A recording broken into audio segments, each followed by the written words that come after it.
Hi guys, today I'm going to do the brief analysis on the Hindu on 8th April 2022. The four article was important. The first one is the Manos carving. It is part of the GS1 and GS2 society and social justice. Second, India stand on Ukraine and Russia conflict. So that is India is neutral. So we will discuss about that. It will come in GS2 and GS4, that is international relationship and ethics. And third one is about the CBCD. It will come in CBCD is like a cryptocurrency kind of things. It will come in chapter GS3. Then last article will be on Chinese hackers continue to target Indian power plants by government. So it will come in internal security, that is GS3. So now start to discuss each and every topic in detail. So let's start. First one is manual carving. I believe that you know that what is a manual carving is. Manual carving is nothing but carrying, cleaning, and disposing the or handling the human waste. That is such as latrine waste or sewage waste. So manual carving are present in our society since last thousands years, where the backward class people was used to sweep or clean the roads and other village areas where the allied people will live. It is promoted in Mughal period when the inside toiletry system start developing. That is enclosed toilet start build up inside the house. So presently, and it is also promoted during the British era, where the many municipalities were introduced by British government. So present days, there was in each and every house there is a latrine and a restroom. So all the waste from that has to be collected by manually or automatically. But in India, it is prevalent that manual carving is happening as compared to other countries, that is developed countries, where automatic methods are being used, or infrastructure is such a way that manual carving has totally avoided or negligible. But in India, there is no case that we can't avoid manual carving, because we don't have such equipment. Our drain line system is not up to the mark as other countries, where there is blockage of the drain line was very less due to the elevation or some other method. And even though it is blockage, they will use automatic methods like such as high pressure water injection, high jet injection, others method to remove the blockage. But in India, due to the economical issue or the non advancement in technology, so we use manual carving. So uh, now the important things we have discussed in that.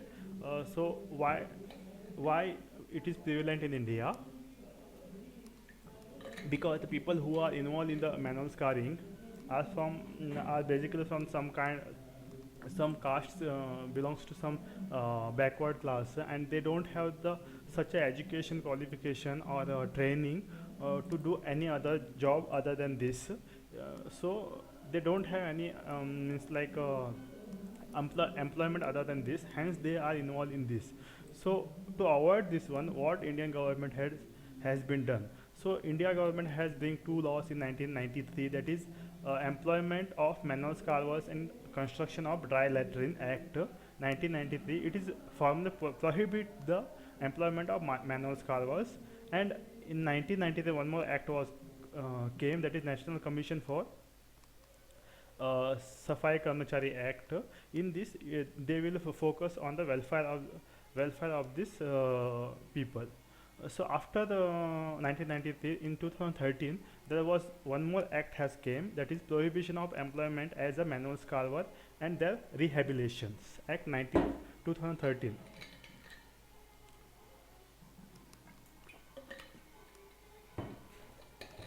In this act, more focus was on using the protective equipment for the manual carvers, and identifying the manual carvers and give them training so that they can involve in some other employment activity.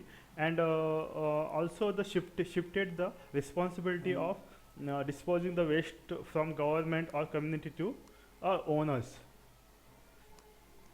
And it also strengthened the article 14, 17, 21, 42, and 46, which are right to equality, abolition of untouchability. Article 21, that is so it also strengthened the article 14, that is right to equality. Article 17, abolition of untouchabilities. Article 21, protection of life and personal liberty. Article 42, just and human condition of the work. And Article 46, promotion of educational and economic interest of scheduled caste and tribes.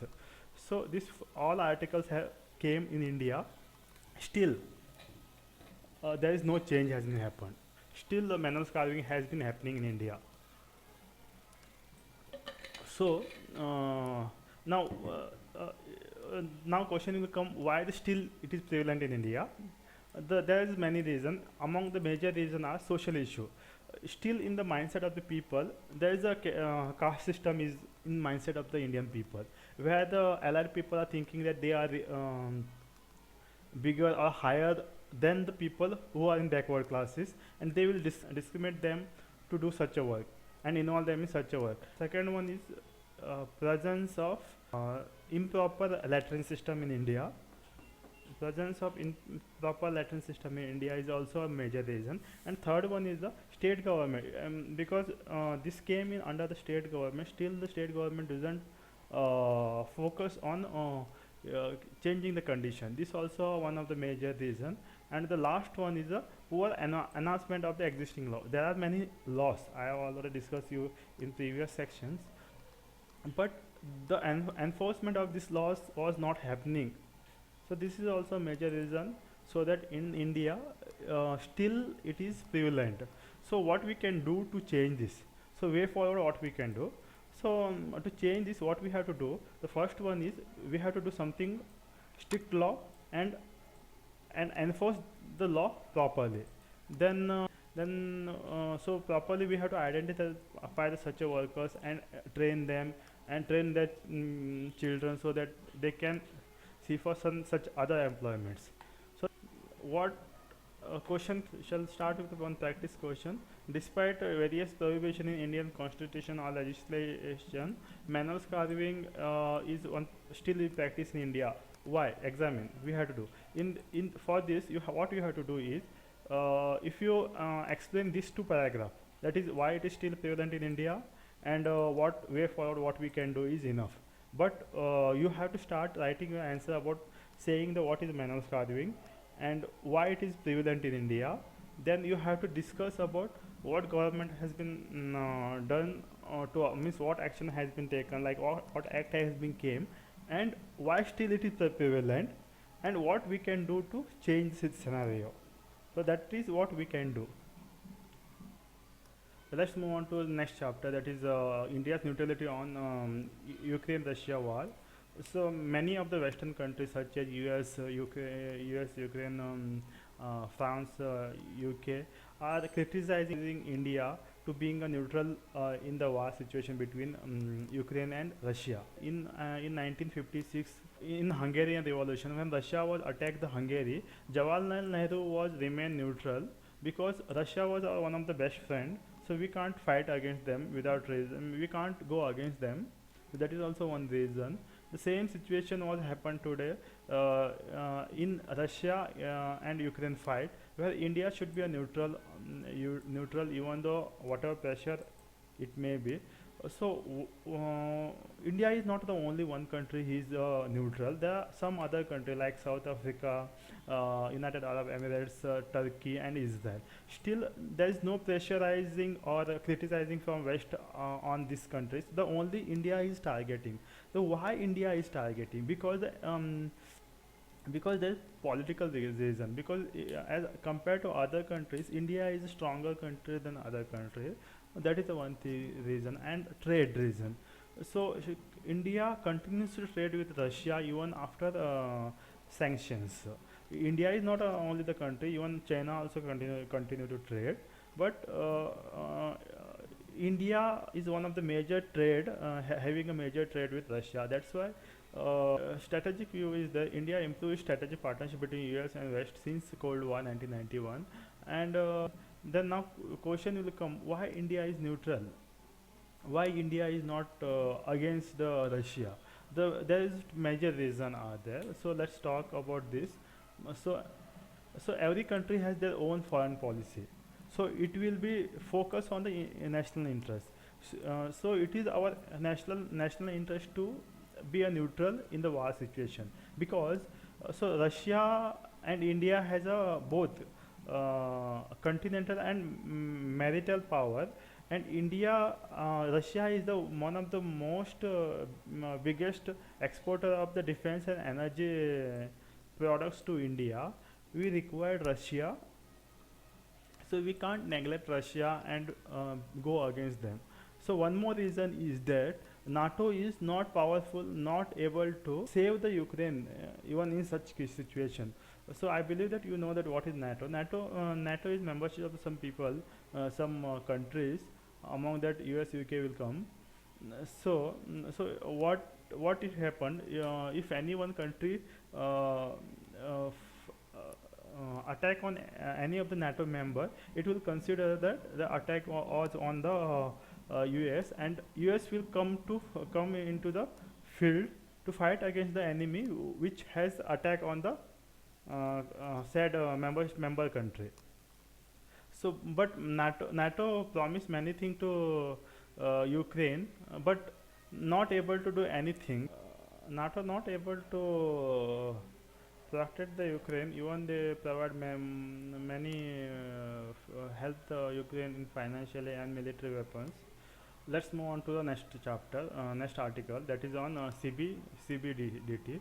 So that is central bank digital currency. So it is similar like a digital token, cryptocurrency, but it is issued by the Central Bank of India, that is RBI. So it is electronic or digital cryptocurrency, same as the Indian rupees what issued by RBI. The only difference is that it is in electronic forms and has its own sovereign nature, that is sovereign currency in a digital form.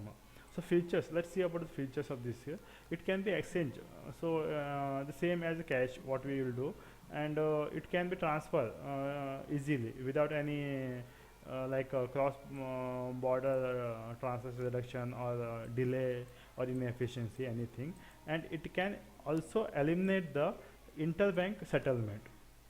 So in where the interbank settlement was being used, so when you transfer the currency from one country to other country, we have to mostly use the interbank settlement has been done. It will take 2 to 3 days, so that can be avoided by using digital token currency. Next feature is that it is high liquidity and scalable and acceptable for any transaction, same as rupee. So in place of the currency cash notes, we will use the digital currency, and it use the blockchain technology, same as a cryptocurrency. Next article is on Chinese hackers are still attacking on Indian government officials and some other government website and all. So CERT is Indian Computer Emergency Response Team. The main function of this team is to collect and analyze the information about the cyber incident and alert the cyber security incident and provide the prevention and responsive services to government and other organizations. So it will work under Ministry of Electronics and Information Technology and deals with the complete cyber security threats like hacking and other things. So regarding this, what India has taken initiative to stop the cyber security. So India in 2018 launched a program called the Cyber Surakshit Bharat Initiative under the Ministry of Electronics and Electronic and Information Technology. It is a public-private partnership with IT industry to provide the to give the awareness around the cyber security and develop the platform to give provide strong cyber security ecosystem in government organization in India, and also train the government officials and others regarding cyber security. So next, under the same initiative, Cyber Swachhata Kendra was being initiated by Indian government. aiming the security of the detecting the early cyber crimes and avoiding the crime early as possible by by coordinating with the IT firms. This is what today we have in newspaper. That's it.